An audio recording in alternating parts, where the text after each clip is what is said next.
Assalamualaikum warahmatullahi wabarakatuh. Bismillahirrahmanirrahim. Alhamdulillahi rabbil alamin. Hamdan katsiran mubarakan fih. Asyhadu an la ilaha illallah wahdahu la syarikalah. Wa asyhadu anna Muhammadan abduhu wa rasuluhu la nabiyya ba'dah. Allahumma salli wa sallim wa barik ala sayyidina Muhammadin sallallahu alaihi wasallam wa ala alihi wa ashabihi ajmain.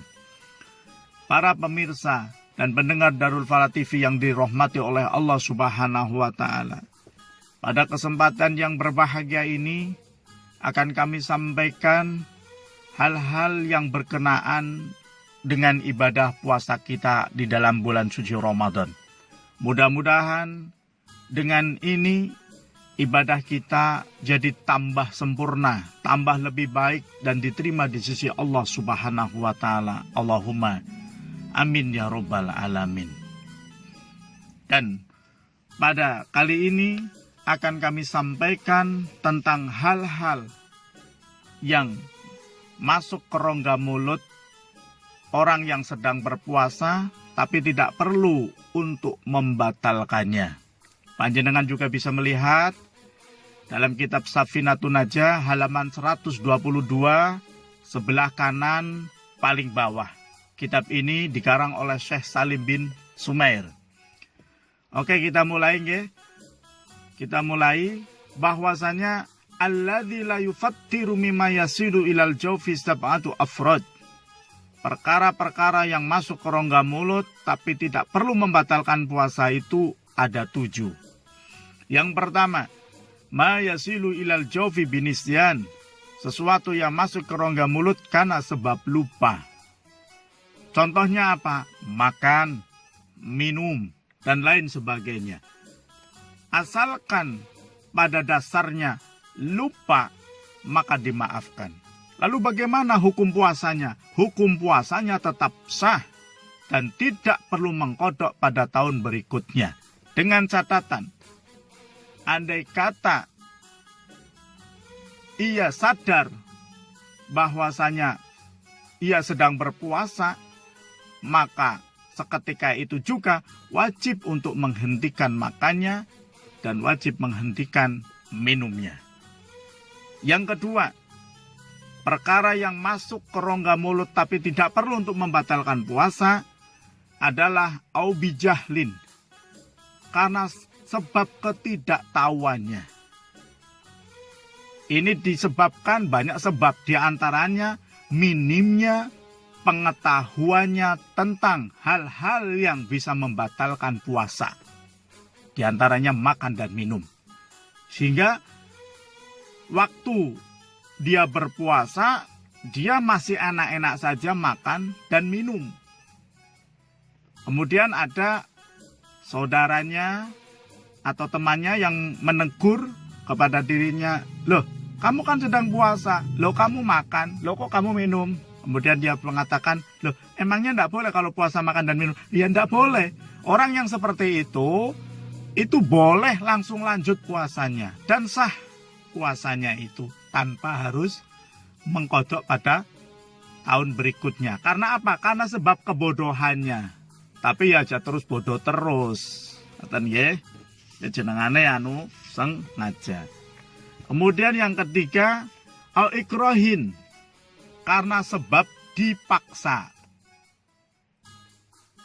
Jadi apabila ada seseorang dia memasukkan sesuatu ke rongga mulutnya hingga masuk ke dalam karena sebab dipaksa, ya, karena sebab dipaksa. Ada tekanan dari orang lain, maka itu tidak membatalkan puasanya. Ya, itu tidak membatalkan puasanya karena bukan atas keinginannya. Sekali lagi, bukan atas keinginannya. Kemudian untuk sedikit diketahui bahwasanya dipaksa di sini karena sebab ada tekanan. Tekanan yang sekiranya bisa membahayakan nyawanya. Contohnya, semisal ini kamu minum. Kalau tidak kamu minum minuman ini, maka akan aku bunuh kamu. contohnya seperti itu. Maka dia harus meminum untuk menyelamatkan daripada nyawanya.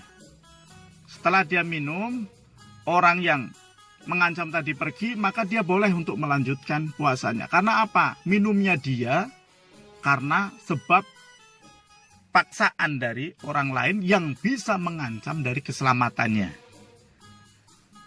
Kemudian yang nomor 4, ya, sesuatu perkara yang masuk ke rongga mulut tapi tidak perlu membatalkan puasa, yaitu bijiriyani rikin bima baina asnanihi wa qad ngajazangan majjihi li udrihi, yaitu ludah yang mengalir di antara sela-sela gigi tanpa kesanggupan mencegahnya sebagai udzur. Ya. Jadi ludah yang mengalir di antara sela-sela gigi tanpa ada kesanggupan untuk mencegahnya. Jadi ludah kula lan panjenengan sedaya sing ana nang rongga mulut niki orang kan pasti punya niku. Kan ndak mampu kula panjenengan untuk selalu membuang dan membuang, ndak akan mungkin mampu. Maka itu dimaafkan. Ndak apa-apa. Ndak perlu ketika jenengan menelan kemudian batal puasanya, itu ndak. Tetap puasanya jenengan sah. Okay. Kemudian yang kelima, wama wasola ilal jofi wakana hubaro torikin, sesuatu yang masuk ke rongga mulut berupa debu jalan. Debu jalan ketika jenengan naik motor atau naik sepeda di tengah jalan, tiba-tiba ada debu masuk, ya, ke rongga mulut panjenengan hingga tertelan, ya, maka itu tidaklah mengapa. Tidaklah mengapa. Atau mungkin panjenengan niki sing jadi tukang aduk, ya, jadi tukang aduk niki pun ketika masuk juga ndak apa-apa. Karena yang keenam adalah wama wasola ilai wakana horbata dakikin, sesuatu yang masuk ke dalam rongga mulut berupa ayakan tepung. Jadi si tukang ngaduk niku semisal kok apa namine pun, ya, sekang semene kok mlebet wonten ing rongga mulut, ya, akhirnya nggih ketelan, nggih pun mboten napa-napa. Tetap jenengan puasanya sah, ya, tetap puasanya sah. Kemudian yang ketujuh, auduba banto iron au nahwah. Yang ketujuh adalah lalat, ya, atau semisalnya yang terbang hingga masuk ke dalam mulut kita, ke dalam rongga mulut kita hingga sampai tertelan. Ini sah tetap puasanya. Puasanya tetap sah. Tapi ketika panjenengan khawatir loh, itu kan lalat semisal. Lalat itu tidak sehat. Lalat itu mengandung bakteri. Ketika jenengan merasa bahwa jenengan itu tidak nyaman ketika menelan lalat, kalau ingin menguntahkan tidak apa-apa, silahkan diuntahkan. Tidak berdosa. Berdosa tidak berdosa. Cuma puasane panjenengan batal karena panjenengan ada unsur kesengajaan untuk memuntahkan sesuatu, ya, dari tubuh panjenengan.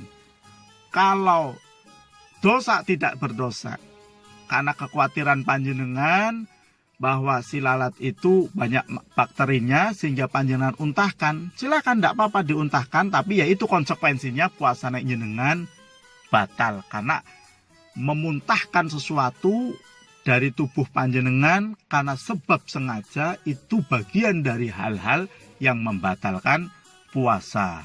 Wallahu a'lam bishawab. Wassalamualaikum warahmatullahi wabarakatuh.